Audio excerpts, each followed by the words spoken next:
I'm a real fan of using vacuum oil extractors when doing oil changes on my own cars. In a previous video, I went on the quest for a good, smaller vacuum extractor, and if you've watched that video, you can kind of see the results of testing two of the less expensive oil extractors on the market today. And I was kind of okay. One of the problems was the one that was better really wouldn't hold 8 quarts. A lot of times you need 7 or 8 quarts, particularly on these old Mercedes diesel, turbo diesels like you see here.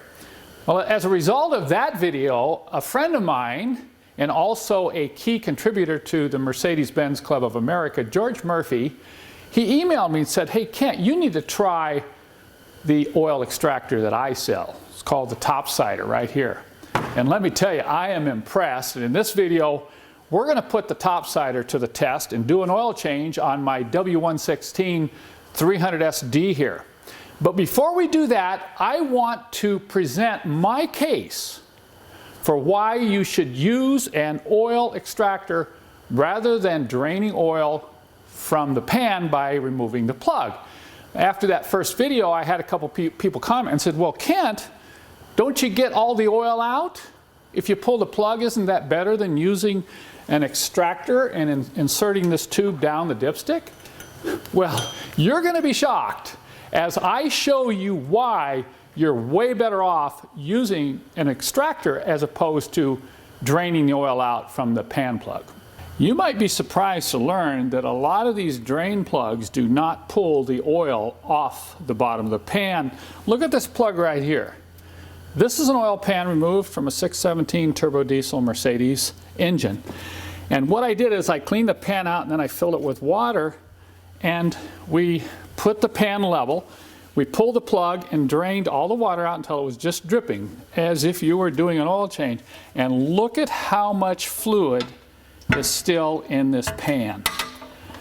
So you can see, look at the tube though. The tube comes right down to the low point, and if you stick the extractor tube right down here, you're going to pull most of the remainder of that fluid out of the pan. And if you think engine oil pans are bad, let me show you an example of a transmission pan. Some of you may have been quite surprised to see how much fluid is still left in this pan. Let's go ahead. I've got it set up. I've got a cup here. I'm going to pull the plug now. This will give you a pretty good idea. And we'll tip it up and let all the rest of this water get out of the pan. And even then, we're not going to be able to get the water out without shaking the pan. There's still about 1/4 of a cup in there. And look, I've got half a glass here. So by the time I get the rest of that water out, we're about, looks like, a 1.5 cups of fluid that's left in this pan. So that may give you a little clue why, we always complain when we do a diesel oil change that as soon as you put the new oil in, the new oil is black after driving for 50 miles. Well, this is part of the reason, okay? So if you think engine oil pans are bad, you wouldn't believe these transmission pans. Don't ever think that you can pull a pan plug off a transmission pan and expect to get all the fluid out. And it's really bad on these 722.6 transmissions. I have pulled the plug, I put water in there, drained it out. This is a really good example why you need to be really careful when you remove the pan after pulling the plug, because if you tip it, you're going to have all kinds of transmission fluid all over the floor and everywhere. So what we've done here, look at this. Look at how much water is still in this pan. And you might be thinking, well, Kent, maybe you're cheating. Well, okay, I'm going to, just to make sure you know I'm not cheating, I'm going to pull the plug out. See that? I pull the plug out. Look at the amount of water in here.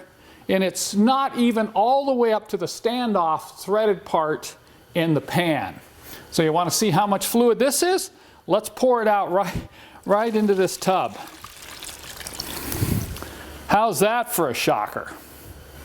Okay, with that in mind, now you can understand why I have a case for using a vacuum oil extractor when extracting the engine oil or the transmission fluid from your car.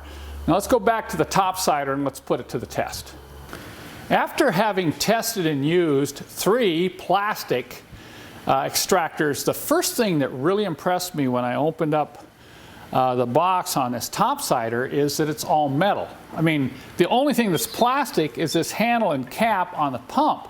And we're not talking about cheap thin metal either. This is very heavy gauge steel, and it's powder coated. It doesn't have some, cheap spray paint on it. So that's the first impression. Talk about first impressions. I mean, that really struck me. And it's just little things. For instance, the caps and the attach points of the plastic hose are metal too. That's all steel. So when you tighten that down, you're not going to have to worry about in 3 years, that's going to break because of plastic fatigue. And then this is the other thing that really impressed me was the pump itself. This is a very substantial pump. If you compare it to the ones in the previous video on my oil extractor shootout, this is hands down a winner here. I mean, it really sucks. And it has quite a bit of volume. It has a really nice seal here. And also the cap is all metal, and you have a nice sealing ring here. The other nice thing, it comes with caps, so you can just remove this, put the caps on it, and you can take this, put it in your car, and take it to the recycler without worrying about it dripping out of the hoses or leaking out of the pump. I'm going to put the pump back on. And then finally, let's talk about the pickup hose. It has good solid vinyl hose here and a nice long tubing. But something unique that the other ones that don't have is it has this little clamp off lock here. And the directions say to lock this off. So I'm going to squeeze down on the tubing, and with making sure both these are tight, pump 30 to 40 times. Okay? 2, 3.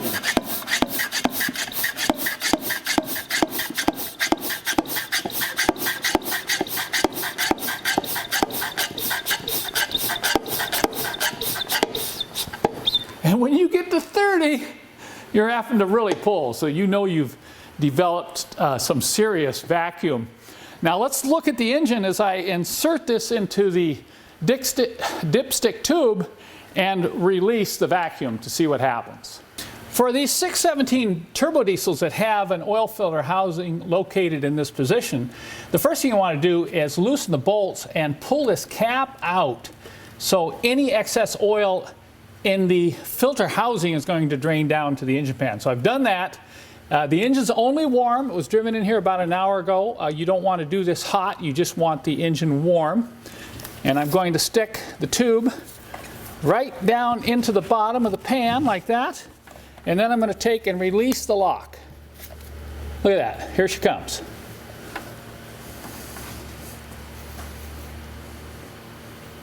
Now, as with most extractors, this is going to take a little bit of time. Now you can see this is not hot oil. It's just lightly warm. I wanted to do that for this particular test. And look at how nicely it's pulling it right up into the tank. You can see that there. It's all the way up into the tank. So we're going to just let this sit for a while, and we'll come back and share some closing comments.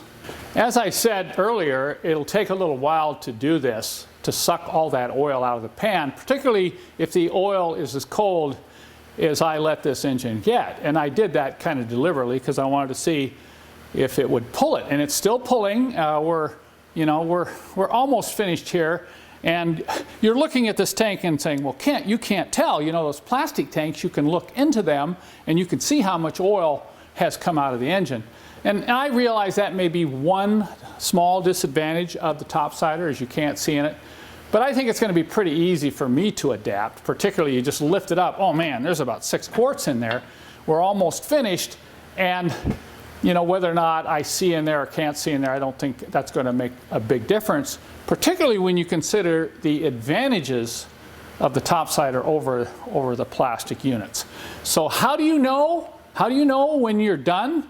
Well, you're going to hear it. You're going to hear it start to gurgle. Now I'm going to pull the hose out, and you're going to see me pull it out quite a ways before you hear that gurgling sound, because there's going to have to be oil that drains out before you're going to hear it. But basically, you'll be sitting here. You can just go about your work. Do something else. You know, I've gone ahead and replaced the filter. I've tightened down the oil filter housing cap, kind of looked the engine over, all while this is pulling the oil out on its own. And suddenly, you'll hear this noise right here.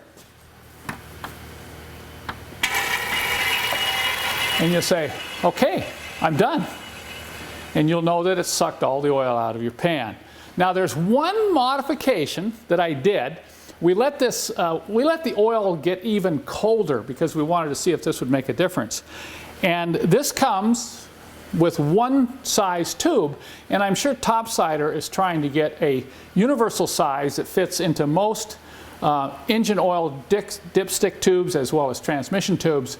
But there is more diameter in these 617 turbo diesels in that tube. So I got one of my larger tubes that I had, and sure enough, that almost doubled the speed of pulling the oil out of the engine, particularly when it's kind of cool like it is. It's hardly even warm. So I behoove you, you want to run the engine up hot and then maybe let it sit for a little bit, cool down, maybe 150 degrees, and then start your extraction right away. But if you're like me and do a lot of these diesels, you might want to go to the hardware store and pick up a larger diameter hardline like you see here and attach it to your Topsider. Because if you're like me, you're kind of impatient. Let's get this oil out of there. And for those of you who are really in a hurry, I don't think I'd ever do this, but if you're really in a hurry, you can get under there, pull the drain plug, drain everything into a pan, and put the plug back in, and then use the extractor to pull that last cup and a half of oil out of your pan. So I like the Topsider. If you're interested in this unit, just follow the link below to George Murphy's website and you can purchase it from him. It falls within the criteria that I was looking for under $50. This unit is $49.95 plus shipping. So I think it's a very affordable unit, and it's high quality for the price that you will pay. Now in a future video, we're going to do one more on oil extraction where we use a more expensive compressed air oil extractor so you can compare it to these hand units that you've seen in my previous videos.